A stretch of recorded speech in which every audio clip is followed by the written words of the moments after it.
ज्योतीच्या आयुष्यामध्ये गरिबी होती। तिच्या पैसे कमवण्याच्या इच्छेने ती सोशल मीडियाकडे वळली।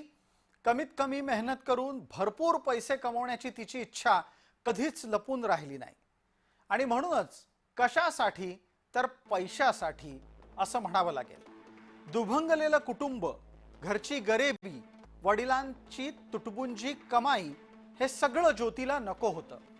12वी होता ज्योतीनं पहिली नोकरी सुरू केली।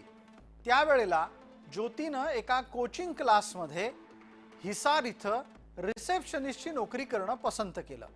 नंतर हिसार जवळच्या शाळेमध्ये तिनं शिक्षिकेचं काम सुरू केलं। ती मुलांना शिकवत होती, पण पैशाचं आकर्षण काही ज्योतीला स्वस्थ बसू द्यायचं नाही, ते तिला अस्वस्थ करायचं। अपुरा पैसा तिला आवडायचा नाही। त्यातच कोरोना आला आणि कोरोना काळामध्ये ज्योती बेरोजगार झाली। बेरोजगारी मिटवायला काहीतरी करायला हवं म्हणून ज्योतीनं सोशल मीडियाचा आसरा घेतला आणि इथेच सुरू झाली तिच्या सोशल मीडिया इन्फ्लुएन्सर बनण्याची कहाणी।